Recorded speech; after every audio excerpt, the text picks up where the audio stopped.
پاکستانیوں امیر اور غریب کی قیامت میں فرق ہے، لیکن فرق کیا ہے؟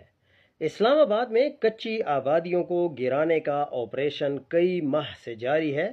صرف پی ٹی آئی کی کچھ لیڈرز نے احتجاج کیا اور کچھ سوشل میڈیا پر آوازیں سنائی دیں، لیکن جیسے ہی کانسٹیٹیوشن ایونیو پر عدالت کے حکم کے مطابق سی ڈی اے نے قبضے کی کوشش کی، نامی گرامی صحافی میدان میں آ گئے۔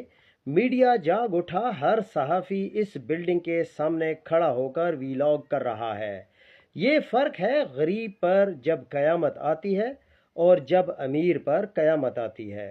ایسے صحافیوں کے نام بتائیں جو کچی آبادی گرانے پر خاموش تھے، کانسٹیٹیوشن ایونیو پر قبضے پر جاگ اٹھے۔ کانسٹیٹیوشن ایونیو ایک غیر قانونی عمارت ہے اور یقیناً اس کو جس مقصد کے لیے منظوری دی اسی کے لیے استعمال ہونا چاہیے۔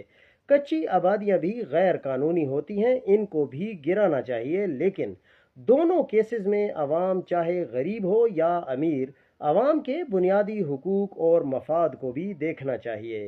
حکومت نے کانسٹیٹیوشن ایونیو کو ہوٹل سے رہائشی بلڈنگ میں بدلنے کی اجازت دی تو امراء نے فلیٹس خریدے۔ اب اگر اسے ہوٹل بنانا ہے تو فلیٹس کی مناسب قیمت کا تعین کریں، خریدار کا انتخاب کریں اور فلیٹ مالکان کو قیمت ادا کر کے اس عمارت کو ہوٹل میں بدل دیں۔ اس ہوٹل کا فائدہ یہ ہوگا کہ وی وی آئی پی ایونٹس میں شہر کو بند نہیں کرنا پڑے گا، کیونکہ اس کا رستہ ریڈ زون کے اندر ہے۔ کچی آبادیوں کو 100% ختم کرنا چاہیے، لیکن اس کا بھی طریقہ کار ہونا چاہیے۔ پہلے ان غریب رہائشیوں کے لیے تمام بنیادی ضروریات کے ساتھ ایک اوسط درجے کا رہائشی پلازا بارہ میں بنوا دیں۔